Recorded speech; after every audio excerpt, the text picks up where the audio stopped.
escola do mundo, onde eu posso ensinar e aprender. A palavra da sabedoria é a nossa EBD.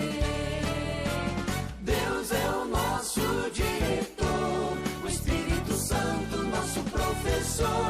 A Bíblia é a cartilha que ensina o caminho, a verdade e a vida.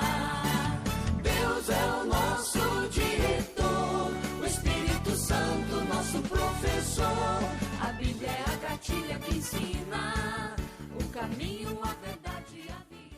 Olá, meus alunos da Escola Dominical. Que vocês tenham um domingo muito legal, muito abençoado. Estamos estudando antes das classes, se abrirem, né, agora nos vídeos, não tem porta para abrir mais. Estamos falando sobre a carta de Paulo aos Efésios, capítulo 4. Lembra que domingo passado eu falei que agora nós, gentios, né, nos desvestimos, não é, do velho homem, nos vestimos do novo homem à imagem de Cristo. E agora no capítulo 4, versículo 25, Paulo diz: por isso, deixando a mentira, fale cada uma a verdade com o seu próximo, porque somos membros uns dos outros. Por isso, o quê? Porque nos revestimos de um novo homem. A nossa palavra deve ser uma palavra de gente nascida de novo, de um novo homem. Por isso, por causa desta obra de Cristo, por sermos gente transformada, devemos deixar a mentira e falando cada uma a verdade. É interessante, por que Paulo está falando dessa coisa?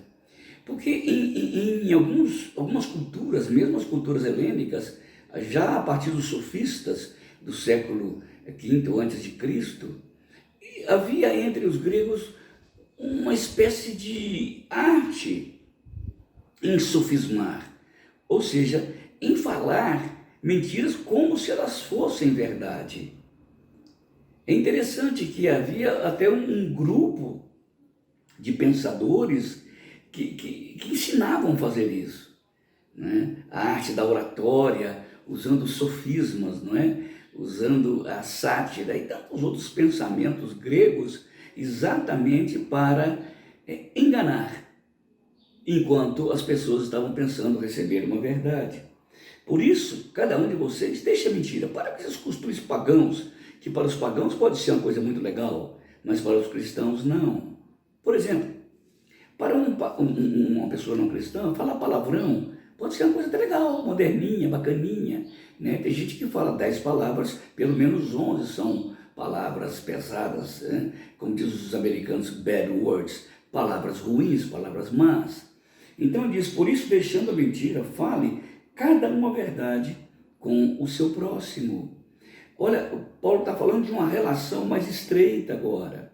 Quem vai unir a pessoa a outra não é a falsidade, mas é a verdade, é a transparência. O que une o ser humano ao ser humano é a verdade com a qual ele se comunica com o seu próximo.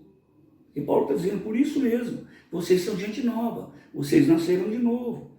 Por isso, deixe a mentira, fale cada uma verdade com o seu próximo, porque somos membros uns dos outros. Note que Paulo está falando especificamente dentro da igreja. Porque alguns efesinos traziam costumes pagãos para dentro da igreja e ensinava essa espécie de sofisma, de argumentação parecida com a verdade. E Paulo estava dizendo, dentro da igreja de Cristo, muito menos, porque nós somos membros do mesmo corpo. Como é que o meu fígado pode dizer que está tudo bem com o coração, sendo que ele está arrebentado? É impossível isso. Nós somos membros de um corpo. A verdade é o poder homeostático, né, espiritual, para equilibrar cada órgão do corpo de Cristo. É Ele que vai criar essa harmonia, esse equilíbrio. A verdade. Eu falo verdade, mas não é a verdade dita de qualquer maneira, não. É a verdade dita assim, a qualquer tempo, mas de maneira amorosa, de maneira paciente, de maneira profunda, honesta, corajosa, mas, acima de tudo, em amor, como aqueles textos que falamos semana passada. Por isso, deixando a mentira, fale cada um a verdade com o seu próximo, porque somos membros uns dos outros. Quando eu minto para qualquer pessoa, mas normalmente, e sobretudo para os meus irmãos, eu estou mentindo contra mim mesmo. Eu estou criando um mundo ilusório, um mundo fictício, um mundo falso, fantasioso. Por isso que os cristãos devem falar com todo mundo, mas principalmente com o seu próprio corpo, seus irmãos na fé, a verdade. Daí não caber a calúnia dentro da igreja, que não é tão incomum. É triste demais a gente ouvir pessoas caluniando o outro. Irmão,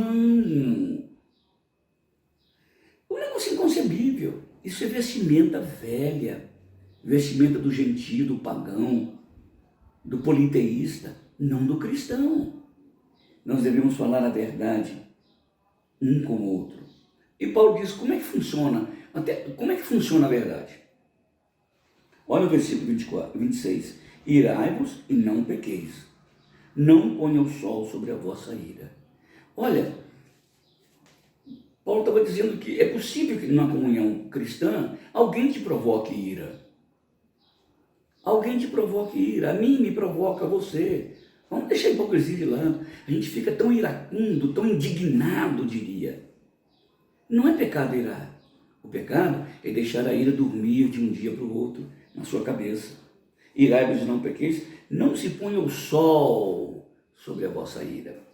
Por que se põe o sol? Na mentalidade judaica, o dia terminava quando o sol se punha. O que Paulo está dizendo é que nós não devemos aninhar, asilar, hospitalizar a ira dentro da nossa mente. Lembra dos nossos sentimentos, do nosso coração. A gente deve não deixar a ira ficar curtida dentro da gente, porque isso vai causando mal, isso vai causando raízes de amargura dentro da gente, até nos jogar no chão. Lá na igreja onde eu pastoreei, na Vila Maria, em São Paulo, havia aquelas árvores imensas, antigas, centenárias. E lá, bem perto da entrada do fundo da igreja, tinha uma dessas árvores imensas. E com o tempo eu fui vendo aquelas raizinhas crescendo, chamadas de parasitas. Elas foram crescendo, e eu percebia que a árvore estava ficando seca. E aquelas raízes, aquelas veiazinhas, como se fosse uma graminha, ia subindo, ia comendo, e a árvore secando. Um dia aquelas veiazinhas derrubaram aquela árvore imensa.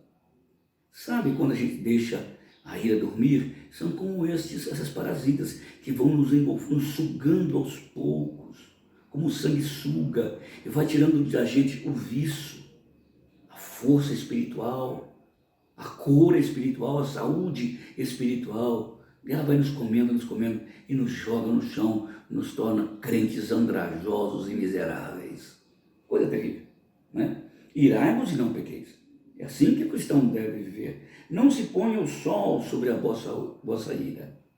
E mais, olha que interessante a próxima, versículo 27. Nem deis lugar ao diabo. Sabe quando você dorme com a ira no coração? Olha bem para mim, você está abrindo uma brecha para o diabo. Você está sendo muito místico? Não. Está sendo bíblico.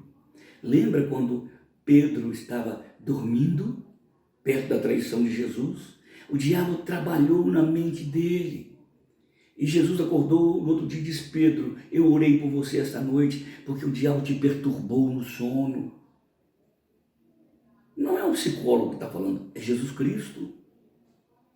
Então, quando a gente tem o coração cheio de mágoa, por aquilo ou por outro, são brechas que o diabo implanta as suas gramíneas. São brechas por onde o diabo infiltra as parasitas. E a gente vai dando espaço para que o diabo haja na nossa vida e quebre os relacionamentos do corpo vivo de Cristo, enfraquecendo a igreja e desonrando o seu cabeça, que é Jesus Cristo. Olha que interessante. Por isso, deixando a mentira, fale cada um a verdade com o seu próximo, porque somos membros uns dos outros. Irai-vos e não pequeis. Não se ponha o sol sobre a vossa ira, nem deis lugar ao diabo.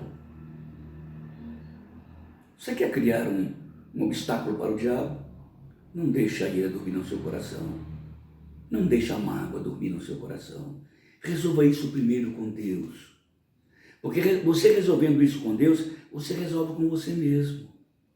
Ou mesma. O próximo passo é resolver com aquela outra pessoa de quem você tem mágoa ou guarda ira no coração. Não dê lugar ao diabo. Não dê oportunidade para ele fazer isso na sua vida, prejudicando a sua vida espiritual, enfraquecendo a sua vida espiritual, enfraquecendo a igreja de Cristo, trazendo miséria e desgraça para os seus filhos, netos, pais, mães, irmãos e irmãs. Não dê lugar ao diabo. Evite, para que o diabo não crie espaço dentro da sua alma e dentro da sua mente. Que Deus nos abençoe. Vá para a sua classe ou abra o seu smartphone ou qualquer mídia e assista a sua aula pensando nessas coisas. Eu vejo você domingo que vem. Um grande abraço.